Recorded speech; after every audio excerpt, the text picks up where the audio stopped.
इंद्र कहने लगे हे कन्हैया, हमने तुमसे मना किया था कि इंद्र की पूजा न रो, आज ये इंद्र हमें जिंदा नहीं छोड़ेगा।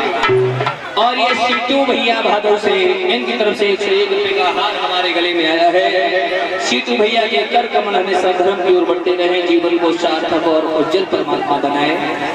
मेरे भैया भगवान कन्हैया ने कहा चिंता मत करो बाबा, जिन गिरिराज जी महाराज का तुमने पूजन किया है यही तुम्हारी रक्षा भी करेंगे। भगवान आगे बढ़े हैं, गिरिराज जी पहाड़ को अपने बाएं हाथ से उठाया और सबसे छोटी वाली अंगुली पर धारण कर दिया। बोलिए भगवत्सल भगवान की।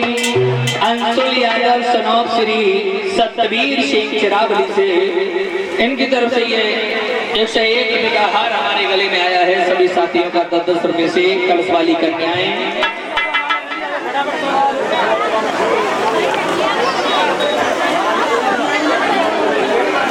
कलश वाली बेटियां खड़ी हो जाए।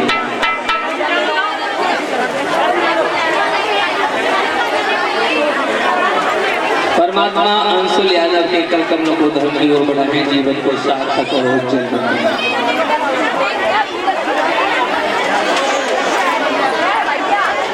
7 दिन और 7 रात तक यही बारिश होती रही है।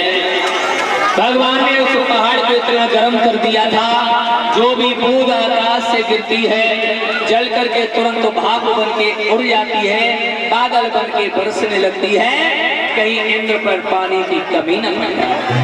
मेरे भैया 7 दिन और 7 रात तक यही बारिश होती रही है। ब्रज पर जब एक बूंद नहीं गई है, उसी समय इंद्र समझ गया है कि भगवान का अवतार हो चुका है। छोटू यादव सनौर श्री थान सिंह चिरावली इनकी तरफ से 101 रुपए का यह माल्य अर्पण हुआ है।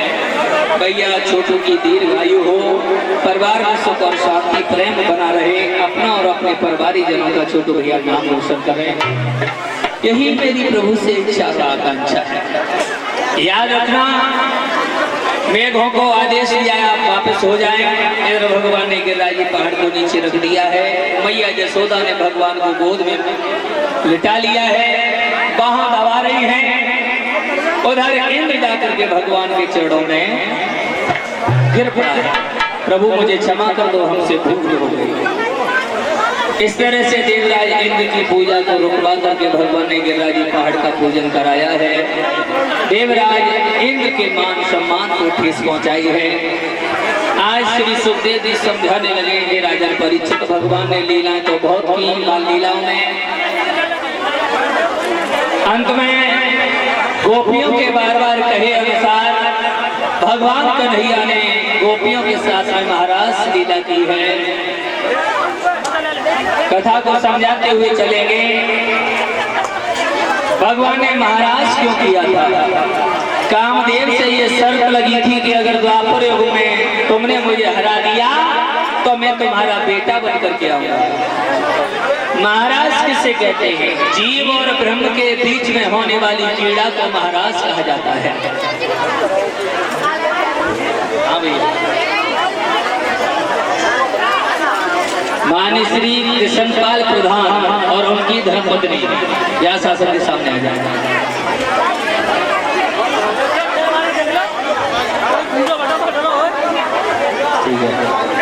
और ये श्री कृष्णपाल सिंह भादव वाले इनकी तरफ से ये 101 रुपए का हार हमारे गले में आया है। सभी साथियों को 10-10 रुपए से सम्मानित किया है। भगवान सुख और शांति प्रदान करे, जीवन को सार्थक और उज्जवल बनाए, यही मेरी ठाकुर जी से प्रार्थना है। जीव और ब्रह्म के बीच में होने वाली लड़ाई को पीड़ा को महाराज कहा जाता है। भगवान कन्हैया ने पहली बार हमें तुम्हें ये ज्ञान दिया है कि हम संसार के माया के बीच में रह करके, नारियों के बीच में भी रह करके, और हम योगी राज कहे जा सकते हैं। सभी भक्त ध्यान में, ये किसी की बाइक की चाबी है। सभी लोग अपनी अपनी जेब चेक कर लेना, मेरे पास है, आपकी है, सही बता रहे हैं। झूठ मत बोलना, जिसकी चाबी हो वो मेरे से आकर के ले लेना। तो याद रखना, कामदेव से ये शर्त लगी थी, अगर तुमने हमें हरा दिया तो हम तुम्हारे पुत्र बनकर के आएंगे। भगवान कन्हैया ने गोपियों के साथ जब महाराज किया, कामदेव ने बहुत से बाण चलाए हैं, लेकिन भगवान के कामदेव का कोई प्रभाव भगवान के ऊपर नहीं पड़ा है। अंत में ये भगवान के चरणों में जाकर के झुक गया है। प्रभु, मैंने बहुत कोशिश की आपके चरण को डिगाने की, लेकिन मेरे बाण सारे असफल हो गए। मैं तुम्हें वचन देता हूं कि हम तुम्हारे पुत्र बनकर के आएंगे। तो ये प्रद्युम्न नाम का बेटा बनकर के कामदेव आया था।